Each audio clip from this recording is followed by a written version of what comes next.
कृष्णा राधे राधे। आप सभी को प्रदोष व्रत की हार्दिक शुभकामनाएं। आज माघ मास के कृष्ण पक्ष की त्रयोदशी तिथि और सोमवार का दिन है। तो अब आपने सुनेंगे माघ महात्म्य का अगला अध्याय। उससे पहले सुनेंगे प्रदोष व्रत की संपूर्ण कथा। जो प्रदोष व्रत सोमवार के दिन पड़ता है वह सोम प्रदोष व्रत कहलाता है। सोमवार को भगवान शिव का दिन माना जाता है, अतः इस दिन प्रदोष व्रत होने से उसकी महत्वता और भी अधिक बढ़ जाती है।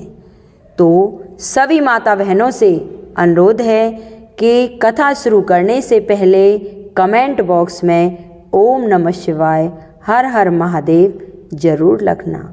बोलिए शंकर भगवान की जय। एक नगर में एक ब्राह्मणी रहती थी।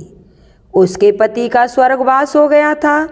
उसका अब कोई आश्रयदाता नहीं था, इसीलिए वह प्रातः होते ही अपने पुत्र के साथ भीख मांगने निकल पड़ती थी। भिक्षाटन से ही वह अपने पुत्र का और स्वयं का पेट पालती थी। एक दिन ब्राह्मणी जब घर लौट रही थी तो उसे एक लड़का घायल अवस्था में कराहता हुआ मिला। ब्राह्मणी दयावान थी, उसे अपने घर ले आई। वह लड़का विदर्भ का राजकुमार था। शत्रु सैनिकों ने उसके राज्य पर आक्रमण करके उसके पिता को बंदी बना लिया था और राज्य पर नियंत्रण कर लिया था, इसीलिए वह मारा मारा फिरता था। राजकुमार ब्राह्मण पुत्र के साथ ब्राह्मणी के घर रहने लगा। एक दिन अंशुमती नामक एक गंधर्व कन्या ने राजकुमार को देखा और उस पर मोहित हो गई। अगले दिन अंशुमती अपने माता पिता को राजकुमार से मिलाने लाई। उन्हें भी राजकुमार भा गया। कुछ दिनों बाद अंशुमती के माता पिता को शंकर भगवान ने स्वप्न में आदेश दिया कि राजकुमार और अंशुमती का विवाह करा दिया जाए। उन्होंने वैसा ही किया। तब ब्राह्मणी प्रदोष व्रत करती थी। उसके व्रत के प्रभाव से और गंधर्व राज्य की सेना की सहायता से राजकुमार ने विदर्भ के शत्रुओं को खदेड़ दिया और पिता के राज्य को पुनः प्राप्त कर आनंद पूर्वक रहने लगा। राजकुमार ने ब्राह्मण पुत्र को अपना प्रधानमंत्री बनाया।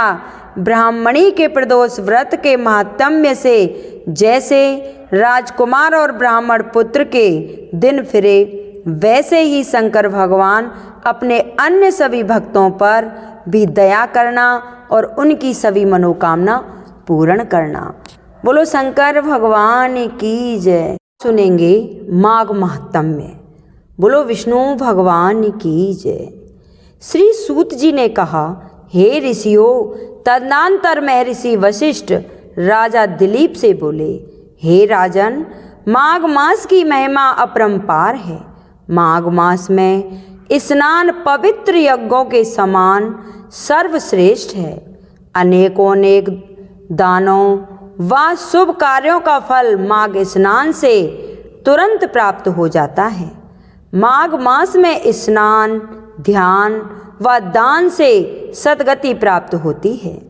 पिछले पापों का नाश होता है और घोर पापी मनुष्य भी यदि मकर के सूर्य में माघ स्नान करता है तथा विष्णु तथा शिव की आराधना करता है तो उसके तमाम पाप का नाश हो जाता है और वो संतापों से मुक्त होकर सद्गति को प्राप्त करता है। तब कंचन मालिनी ने कहा, हे राक्षस, तुम्हारे विचार अति दूषित हैं, परंतु मैं तुम्हारा कल्याण करती हूँ, क्योंकि मैं इस समय संगम स्नान करके आ रही हूँ। मेरे वस्त्र भी गीले हैं, अतः तुम्हारे कल्याण के लिए संकल्प के साथ अपने कुछ पुण्य तुम्हारे अर्पण करती हूँ। यह कहकर कंचन मालिनी ने अपने वस्त्र निचोड़े तथा उसका जल एकत्रित करके वह पवित्र जल राक्षस के ऊपर फेंक दिया तथा अपने कुछ पुण्य संकल्प उसको संकल्प कर दिए। कंचन मालिनी के पुण्य दान से चमत्कार हो गया। राक्षस तुरंत ही पाप योनि से मुक्त हो गया तथा देव योनि की ओर अग्रसित हो गया। बोलिए विष्णु भगवान की जय। अब अगली कथा सुनेंगे 16 सोमवार व्रत कथा, क्योंकि आज सोमवार का भी दिन है और मेरे भोले बाबा तो बहुत ही भोले और दयालु हैं। तो सभी भक्तजनों से मेरा अनुरोध है कि हर कथा के साथ में हर हर भोले ओम नमः शिवाय जरूर लिखते रहें। बोलो शंकर भगवान की जय। एक समय श्री महादेव जी और पार्वती जी के साथ भ्रमण करते हुए मृत्यु लोक में अमरावती नगरी में आए।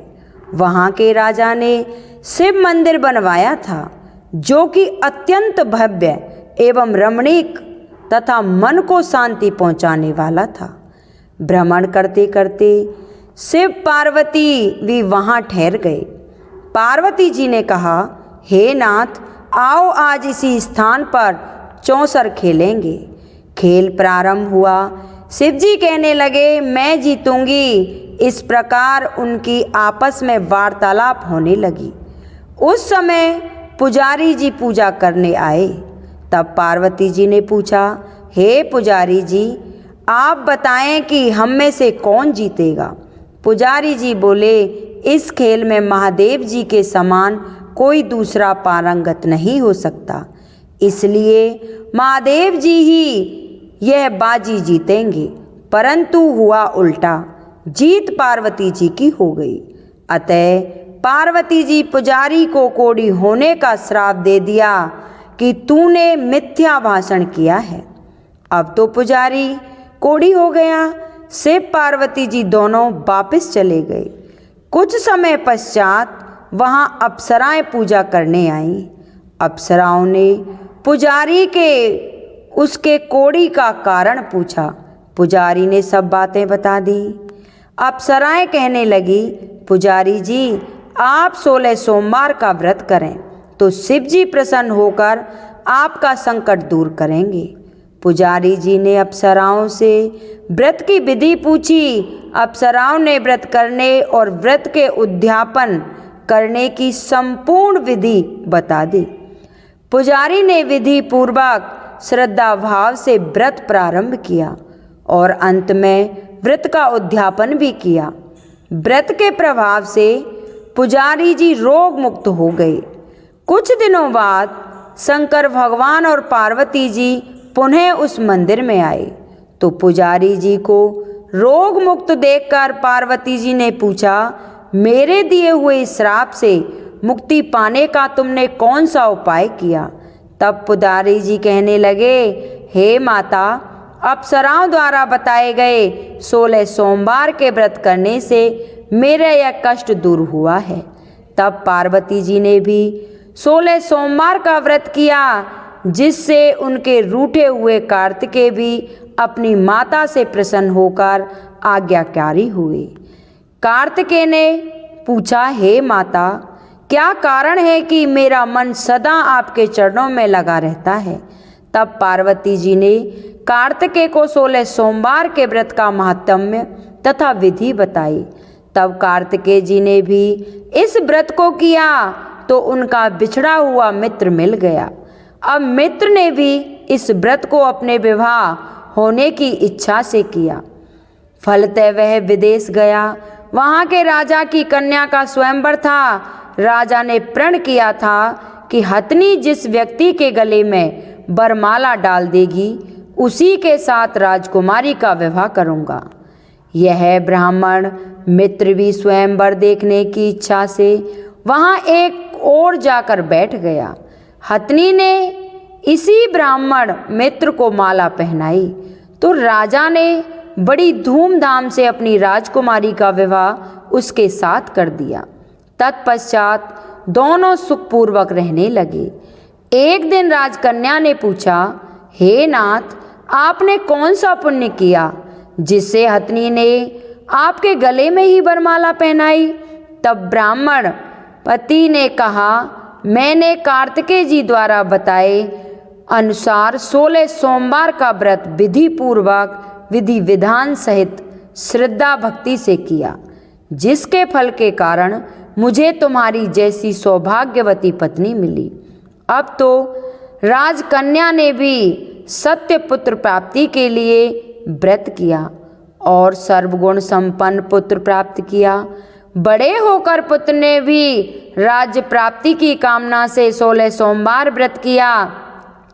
राजा के देवलोक होने पर इसी ब्राह्मण कुमार को राजगद्दी मिली। फिर भी वह इस व्रत को करता रहा। एक दिन उसने अपनी पत्नी से पूजा सामग्री शिवालय ले जाने को कहा, परंतु उसने पूजा सामग्री अपनी दासियों द्वारा भिजवा दी। जब राजा ने पूजन समाप्त किया तो आकाशवाणी हुई कि हे राजा, तुम इस पत्नी को त्याग दो, नहीं तो राजपाट से हाथ धोना पड़ेगा। प्रभु की आज्ञा मानकर उसने अपनी पत्नी को महल से निकाल दिया। तब वह अपने भाग्य को कोसती हुई एक बुढ़िया के पास गई और अपना दुखड़ा सुनाया तथा बुढ़िया को बताया, मैं पूजन सामग्री राजा के कहे अनुसार शिवालय में नहीं ले गई और राजा ने मुझे निकाल दिया। तो बुढ़िया माई ने कहा, तुझे मेरा एक काम करना पड़ेगा। उसने स्वीकार कर लिया। तब बुढ़िया ने सूत की गठरी उसके सिर पर रखी और बाजार भेजा। रास्ते में आंधी आई तो सिर पर रखी गठरी उड़ गई। बुढ़िया ने डांट कर उसे भगा दिया। अब रानी बुढ़िया के यहाँ से चलते चलते एक आश्रम में पहुँची। गोसाई जी उसे देखते ही समझ गए कि यह उच्च घराने की अबला विपत्ति की मारी है। वे उसे धैर्य बंधाते हुए बोले, बेटी तू मेरे आश्रम में रह, किसी प्रकार की चिंता मत कर। रानी आश्रम में रहने लगी, परंतु जिस वस्तु को वह हाथ लगाती वही वस्तु खराब हो जाती। यह देखकर गोसाई जी ने पूछा, बेटी किस देव के अपराध से ऐसा होता है? रानी ने बताया कि मैंने अपने पति की आज्ञा का उल्लंघन किया और शिवालय में पूजन के लिए नहीं गई, इससे मुझे घोर कष्ट उठाने पड़ रहे हैं। गोसाई जी ने शिव जी से उसके कुशल क्षेम के लिए प्रार्थना की और कहा, बेटी तुम 16 सोमवार का व्रत विधि के अनुसार करो। तब रानी ने विधि पूर्वक व्रत किया। व्रत के प्रभाव से राजा को रानी की याद आई और दूतों को उनकी खोज में भेजा। आश्रम में रानी को देख दूतों ने राजा को बताया। तब राजा ने वहां आकर गोसाई जी से कहा, महाराज यह मेरी पत्नी है, मैंने इसका परित्याग कर दिया था, कृपया इसे मेरे साथ जाने की आज्ञा दें। शिव जी की कृपा से प्रति वर्ष 16 सोमवार का व्रत करते हुए वे आनंद से रहने लगे और अंत में शिवलोक को प्राप्त गए हुए। यह कथा सुनने के पश्चात शिव जी की आरती ओम जय ओमकारा जरूर करनी चाहिए। बोलिए शंकर भगवान की जय। आपको हमारी यह कथा कैसी लगी कृपया कमेंट बॉक्स से बताना। और हे शिव जी महाराज, जैसे आपने सभी के दुख दूर किए, वैसे ही मेरी कहानी सुनने वालों की, हुंकारा भरने वालों की सभी मनोकामना पूर्ण करना। बोलो शंकर भगवान की जय।